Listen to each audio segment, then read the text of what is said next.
دفعہ ایئرپورٹ پہ خاتون نے پوچھا کہ بھئی ہمارے شوہر جو ہیں وہ ایک سال کے لیے ملک سے باہر رہتے ہیں، تو ہمارے لیے یہ تو نیچرل ہے نا، وہ کہتے ہیں ہمیں پھر برائی کے خیالات آنا شروع ہوتے ہیں. تو انہوں نے کچھ سوال پوچھے، وہ حیا کے خلاف ہیں، میں اس کو نہیں یہاں ڈسکس کر سکتا.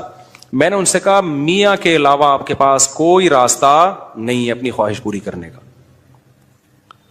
تو وہ کہنے لگے پھر ہم کیا کریں، میاں بھی مجبور ہے. وہ کہہ رہے ہیں میں کیسے، اور اپنے ساتھ رکھ نہیں سکتا میاں، کیونکہ جو ہے وہ اس کے پاس اتنی تنخواہ نہیں ہے کہ بیوی کو رکھ سکے.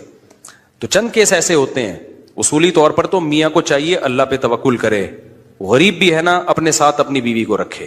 کوئی بات نہیں، میاں بیوی دونوں روکھی سوکھی مل کے کھا لیں گے، کم پہ گزارا کر لیں گے. جو بیویوں کو چھوڑ کے ایک سال دو سال کے لیے باہر جاتے ہیں، یہ شریعت میں بالکل پسندیدہ نہیں ہے. اللہ نے بیوی کو صاحبہ کہا ہے، ساتھ رہنے والی. مجھے وزیر آباد میں 1 مہینہ رہنا تھا، یہ بات ہوگی 2006 یا 2007 کی. انہوں نے کہا کہ 1 مہینہ آپ نے یہاں اسٹے کرنا ہے. بیانات کے سلسلے میں نا مسجد 1 مہینے کے لیے میرے حوالے کی تھی.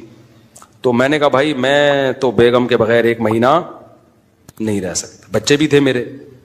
تو میں نے کہا 1 مہینہ میں نہیں رہ سکتا، مجھے بیگم بچے چاہیے، ان کا بھی ٹکٹ دو تو میں یہاں رہوں گا ورنہ نہیں رہوں گا. تو انہوں نے پھر بیگم بچوں کا بھی ٹکٹ دیا.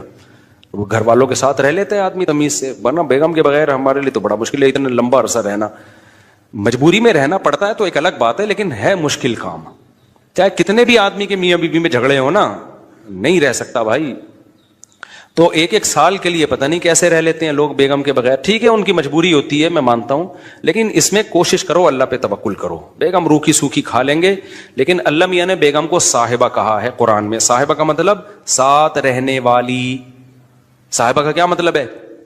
ساتھ رہنے والی. تو اس کا مطلب جب شادی ہو گئی تو وہ پھول ترو کی طرح تمہارے ساتھ چپک گئی ہے.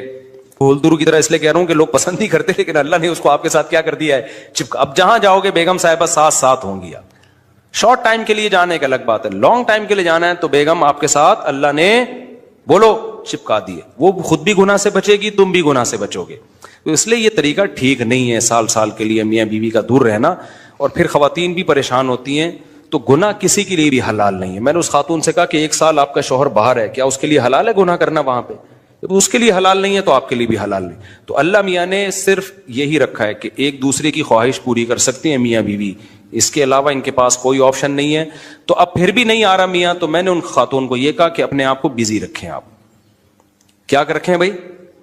کوئی پازیٹیو ایکٹیویٹیز میں اپنے آپ کو کھپا دیں. ایسی موویز تو ویسے بھی ٹھیک نہیں ہے دیکھنا، خاص طور پہ فحش موویز دیکھنا، اور ٹک ٹاک پہ صبح شام بے حیائی.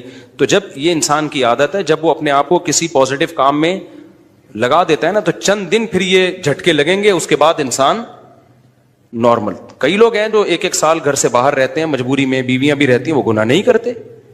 وجہ کیا ہے کہ وہ سوچتے ہی نہیں نا اس بارے میں، وہ اپنے آپ کو بزی رکھتے ہیں، مصروف رکھتے ہیں. تبلیغی جماعت میں سال کے لیے لوگ جاتے ہیں.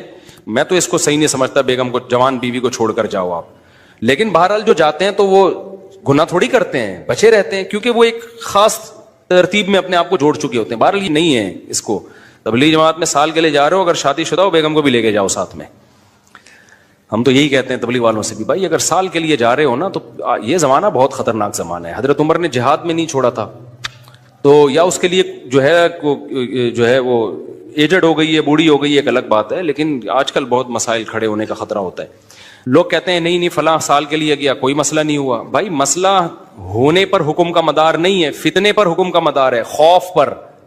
بے پردگی جب ہوتی ہے تو